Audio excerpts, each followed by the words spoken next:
अस्सलाम इन्वेस्टर्स। हम स्टार्ट करते हैं कैपिटल मार्केट रिव्यू से।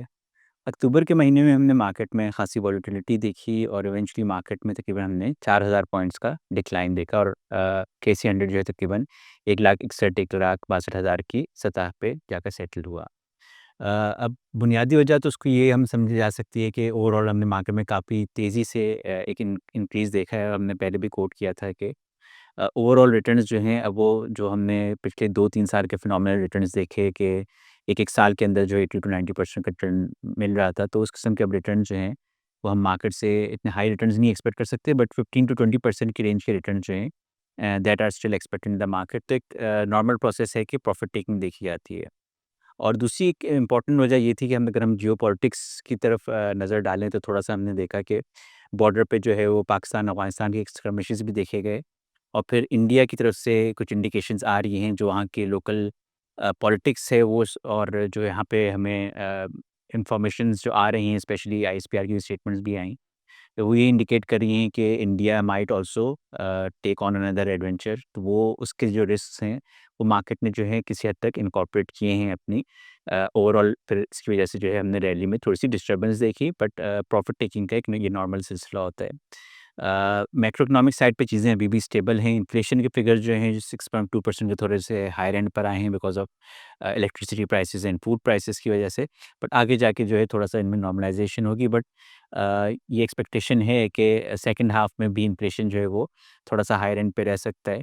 और स्टेट बैंक ने भी इंडिकेशन दिया है कि यानी कि इन्फ्लेशन जो है 7 टू 9% की रेंज में भी potentially in the second half जो है वो जा सकता है। तो इसकी वजह से एक ओवरऑल जब हमने अगर हम फिक्स्ड इनकम साइड पर आते हैं, तो मॉनेटरी पॉलिसी में स्टेट बैंक ने जो है वो जो इंटरेस्ट रेट्स हैं उनको स्टेटस को जो है मेंटेन रखा है। और हमारी एक्सपेक्टेशन ये है कि आगे जाते हुए अगर नेक्स्ट मॉनेटरी पॉलिसी में मे बी स्टेट बैंक जो है considering specially the reserve side और फॉरेन एक्सचेंज साइड जो है उसको देखते हुए कंसिडर कर सकता है एक slight cut in the monetary policy. यानी 50 टू 100 बेसिस पॉइंट्स का हम यहाँ से मैक्सिमम एक डिक्लाइन देख रहे हैं over next 6 months to 8 months में, जो कि अगली मॉनेटरी पॉलिसी में भी मटेरियलाइज़ हो सकता है। लेकिन ओवरऑल जो है वो ट्रैजेक्टरी ये लगती है कि अब हमने जो बॉटम इंटरेस्ट रेट्स थे उनको नियर अबाउट अचीव कर लिया है, तो अब हमें बहुत ज़्यादा यहाँ से डिक्लाइन नहीं लग रहा है।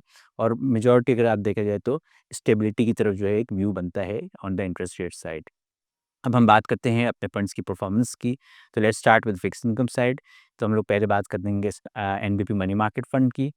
तो for the month of October जो है एनबीपी मनी मार्केट फंड ने जो है एनुअलाइज़्ड रिटर्न दिया है 9.9% का, और फिस्कल पीरियड में इसका रिटर्न जो है वो 9.9% ही है।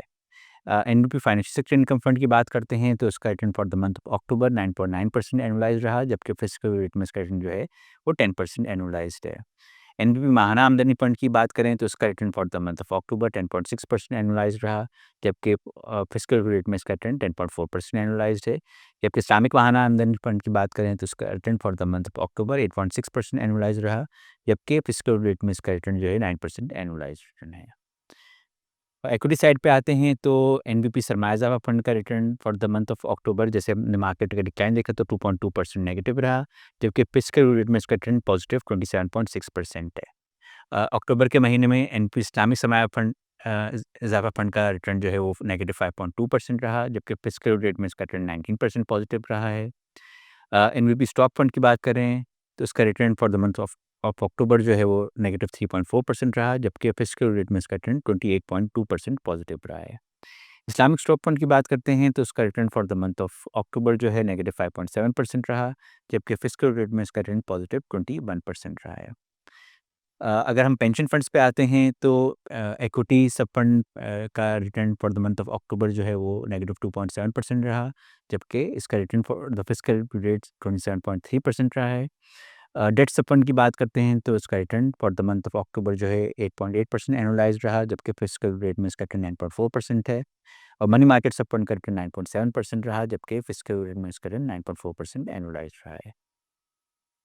इस्लामिक साइड पे बात करते हैं तो for the month of October जो है इक्विटी सब फंड वाज डाउन बाय 5.4%, जबकि फिस्कल रेट में इसका रिटर्न पॉजिटिव 21.5% रहा है। डेट सब फंड की बात करते हैं तो इसका रिटर्न जो है वो 7.8% रहा है for the month of October, और फिस्कल रेट में इसका रिटर्न एनुअलाइज़ 8.6% रहा है। जबकि मनी मार्केट सब फंड की बात करते हैं तो इसका return for the month of October 8.9% रहा है, जबकि फिस्कल रेट में इसका रिटर्न जो है वो 9% एनुअलाइज़ रहा है। इन्वेस्टर्स, अगर हम आउटलुक की बात करें तो क्योंकि हमने एक मार्केट में अच्छी रैली देखी है, तो ओवरऑल आगे जाते हुए 1-2 महीने जो हैं वो थोड़े-से कंसोलिडेशन की हो सकते हैं, और फिर इवेंचुअली हमें लगता है कि मार्केट कंटिन्यू करेगी based on the macro economic data जो है आगे जाते हुए आता है। इस दौरान जो है कोई पॉलिटिकल इवेंट्स, जियोपॉलिटिकल इवेंट्स जो हैं, अनसर्टेनिटी के पाकिस्तान और इंडिया की अगर कोई ओवरऑल सिचुएशन जो है उसमें एस्केलेशन होती है, तो वहाँ पे थोड़ी-सी मार्केट में अनसर्टेनिटी देखी जा सकती है। या अफ़गानिस्तान से सिचुएशन में एस्केलेशन होती है तो वहाँ पे थोड़ी-सी मार्केट में वोलेटिलिटी देखी जा सकती है। बट ओवरऑल अगर हम मार्केट के पर्सपेक्टिव से बात करें तो ट्रैजेक्टरी मार्केट की पॉजिटिव ही है। स्टेट बैंक ने अभी रिसेंटली जो अपनी मॉनेटरी पॉलिसी की स्टेटमेंट दी थी, उसमें भी उन्होंने रिजर्व्स की साइड पे जो है वो यही कोट किया है कि जो हम एक्सपेक्ट कर रहे हैं कि फिस्कल ईयर एंड पे जो रिजर्व्स होंगे हमारे $17.8 बिलियन तक टच कर सकते हैं। करेंसी में भी स्टेबिलिटी लग रही है। इन्फ्लेशन भी जो है वो सिंगल डिजिट ही लग रहा है, कंटेन लग रहा है, इवन दो कि सेकंड हाफ में थोड़ा-सा हायर एंड पे हो सकता है, बट ओवरऑल एवरेज जो है वो 7 टू 8% के विसिनिटी में ही लग रही है। सो इन्फ्लेशन इज़ अंडर कंट्रोल, आपके एक्सटर्नल अकाउंट भी अंडर कंट्रोल है।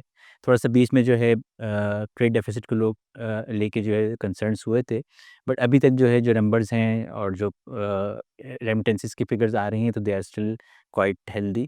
तो उसकी वजह से हमें लग रहा है कि एक्सटर्नल साइड पे फ़िलहाल जो है कोई प्रेशर नहीं है, और आगे जाते अगर प्रेशर बिल्डअप भी हो जाए तो हमारे पास एडमिनिस्ट्रेटिव मेजर्स हैं जिसके थ्रू जो है ये सारी चीज़ें जो है कंट्रोल की जा सकती हैं।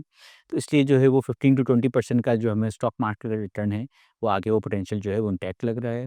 तो वी फील कि वो इन्वेस्टर्स जो कि वो थोड़ा-सा लॉन्गर टर्म होराइज़न रखते हैं, इनकी शॉर्ट टर्म लिक्विडिटी नीड्स नहीं है, वो अपना पैसा जो है हमारे एनडीपी स्टॉक फंड्स के थ्रू इन्वेस्ट कर सकते हैं, जहाँ हमारे फंड्स ने जो है लॉन्गर टर्म में जो है मार्केट को अच्छे मार्जिन से आउट परफॉर्म भी किया है।